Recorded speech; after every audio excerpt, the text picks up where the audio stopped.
to Edu channel. This is the second part of the first chapter of class 9 based on NCERT syllabus. The first chapter was matter in our surrounding. So let us start with this. In the first part we have discussed the different characteristics of matter.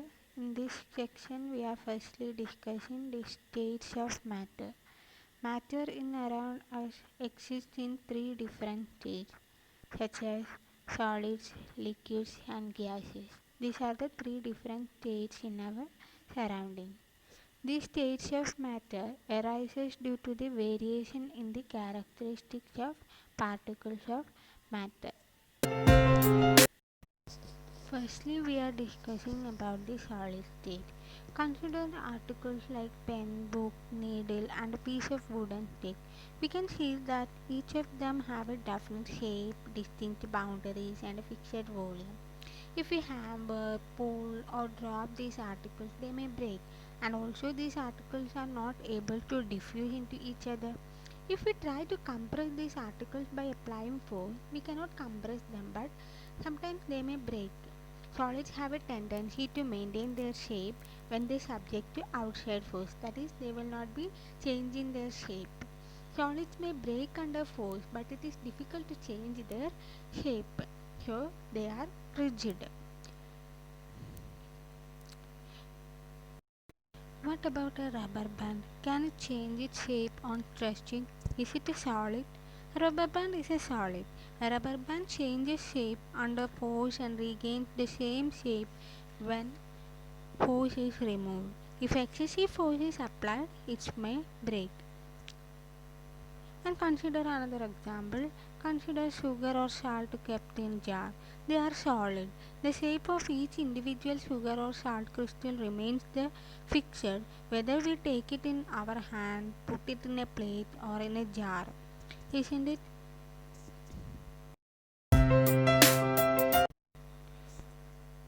Other example is sponge, which is a solid. Sponge has minute holes in which air is getting trapped, and when we press it, the air is expelled out and we are able to compress it. Then comes the second state, the liquid state. Liquids have no fixed shape but has a fixed volume. They take up the shape of the container in which they are kept. When we pour water in a bottle, the water is a liquid and that water consists of the shape of that bottle itself. Liquid flows and change shape, so they are not rigid. Liquid is not a rigid object or rigid substances. It is called a fluid. Solids and liquids can diffuse into liquids. That is, solids can diffuse into liquid and liquid can diffuse into liquid. Gases from atmosphere diffuse and dissolve in liquid or water. For example, oxygen and carbon dioxide are essential for the survival of aquatic animals and plants. There are animals and plants living in water. Therefore, those organisms also need oxygen for breathing. So, that in that cases, oxygen is dissolved in water. Oxygen is a gas and the water is a liquid. Therefore, gases can diffuse easily into liquid. Aquatic animals can breathe underwater due to the presence of dissolved oxygen in water. That is, solid, liquids and gas can diffuse into the liquids.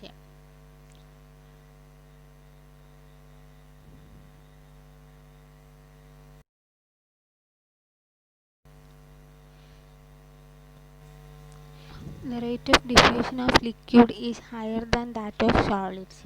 In the liquid state, particles move freely and have greater space between each other as compared to particles in solid state.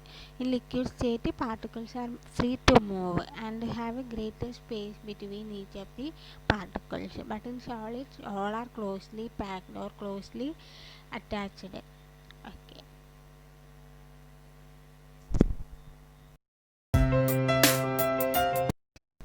The next state of matter is the gaseous state.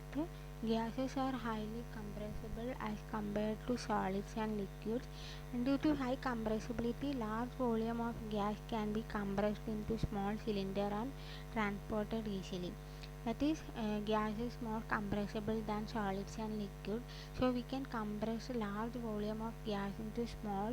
And for example, we have LPG in our home, CNG, compressed natural gas, etc. are the examples of that shows the compressibility of the gas.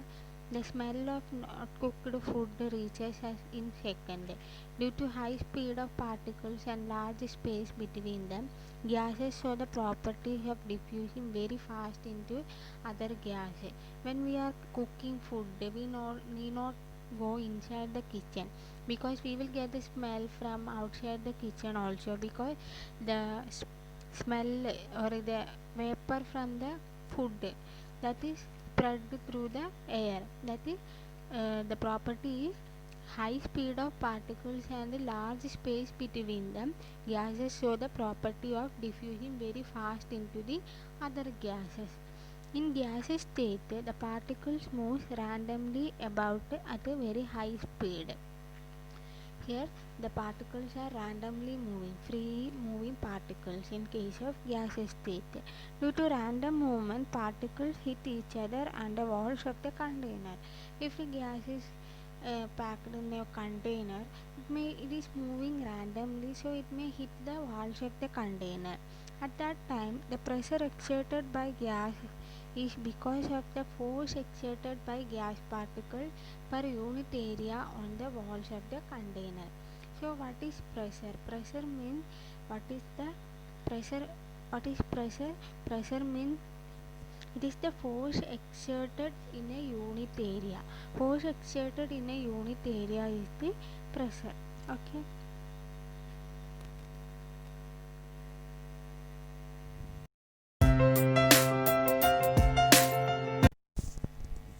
Now we can discuss, can matter change its state, whether they could change its state from solid to liquid, liquid to gas, etc.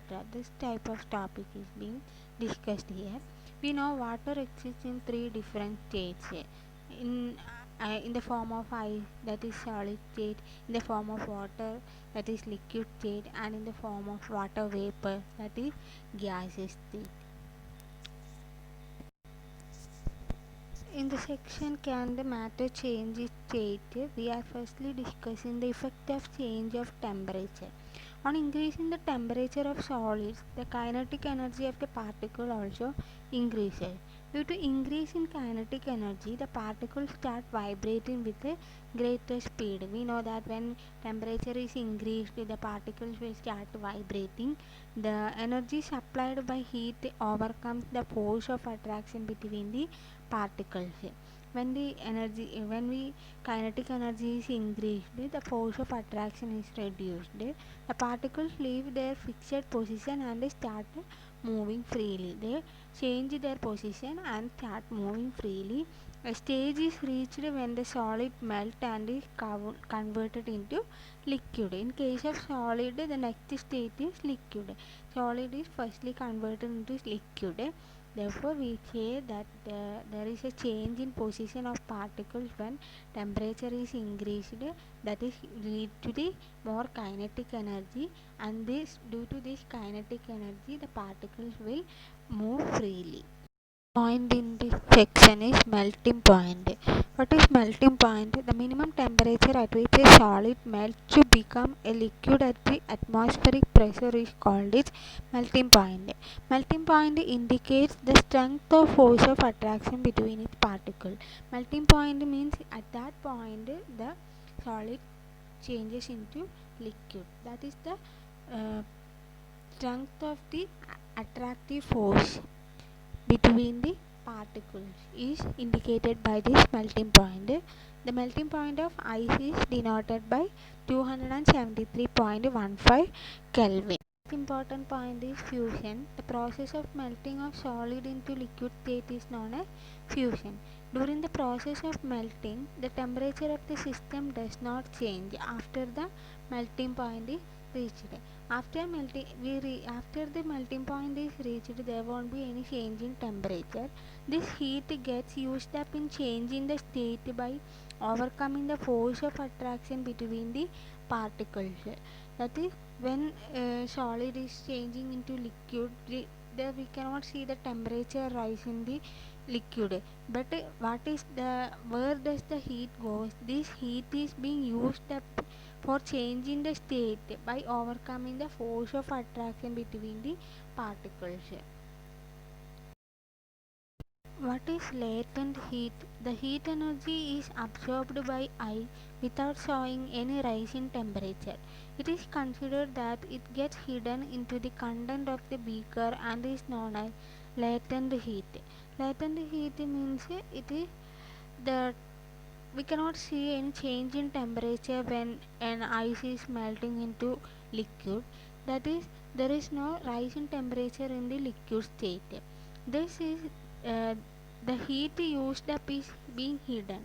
That type of heat is called latent.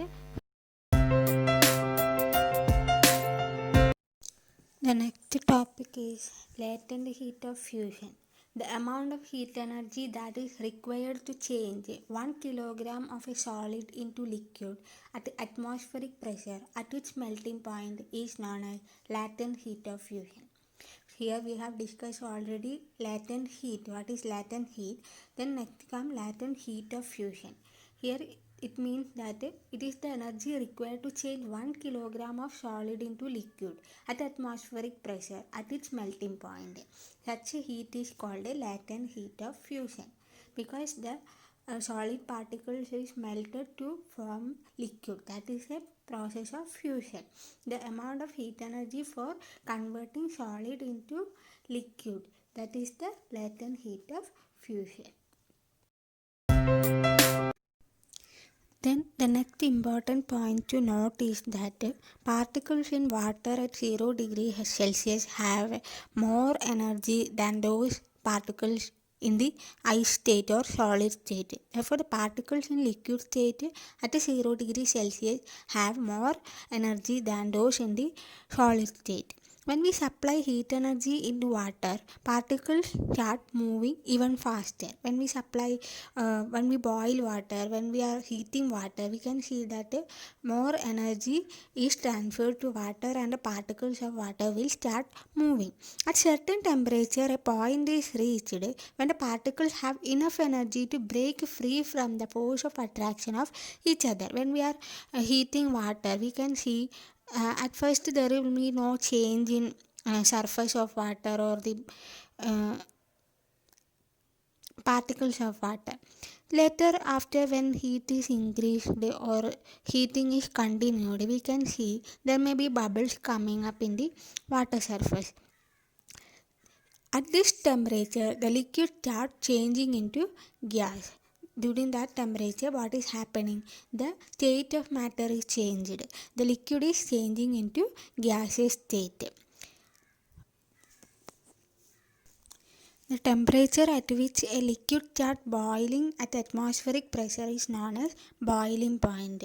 So we have seen that in the case of example of boiling water, we can see that at first there will be no change in the surface of water. Later on, we can see bubbles coming up on the surface of water. So at that temperature at which the liquid starts boiling is known as a boiling point. For water, boiling point is 373 Kelvin. 373 Kelvin means in degree Celsius it is 100 degree Celsius.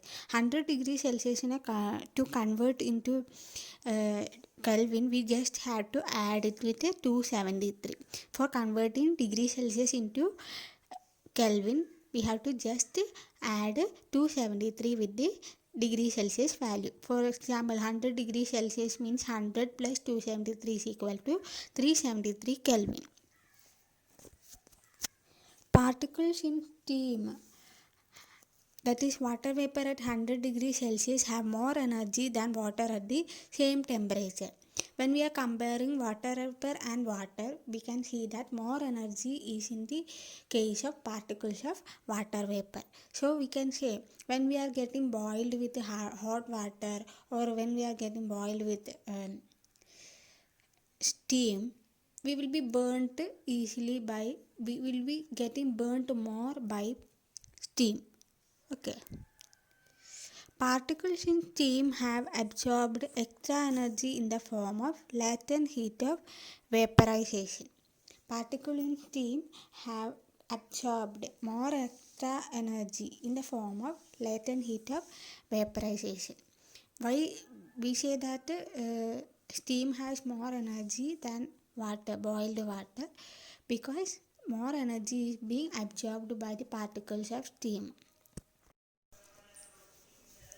The amount of heat energy that is required to change 1 kilogram of liquid into gas at atmospheric pressure at its boiling point is called latent heat of vaporization.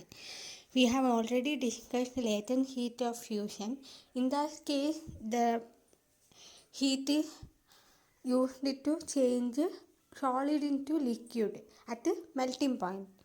Here, latent heat of vaporization, that is, we have to convert liquid into gas at its boiling point. So from the figure we can say that state of matter can be changed into another state by changing the temperature. Here when we are applying heat to solid state, it is converted into liquid, and when we are applying heat to liquid state, it is converted into gaseous state. And in the reverse process also takes place, that is gaseous state can be converted into liquid by cooling, liquid can be converted into solid by cooling. So we can say that state of matter can be changed into another state by changing the temperature.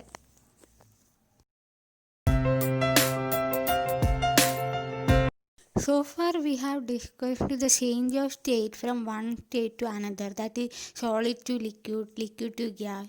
But there is another exception in these cases, that is we can convert a solid directly into gaseous state, and in the reverse also, gases directly into solid without being converting into liquid state. So let us discuss about sublimation and deposition. Sublimation means a change of state directly from solid to gas without changing into liquid state is called sublimation. Here we can take the example of burning of camphor. Here camphor is directly converted into vapor state. There we cannot get a liquid form of a camphor while it is burnt. So you got the idea what is sublimation? Sublimation is the change of state directly from solid to gas without changing into liquid state is called sublimation. And the reverse process is called deposition. That is vapor is being converted into solid form.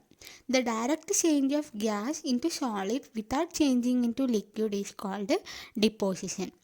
Okay.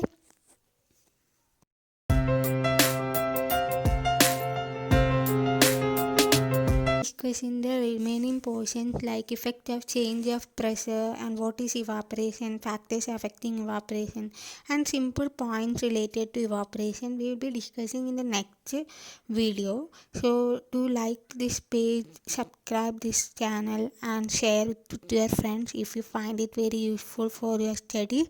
So thank you.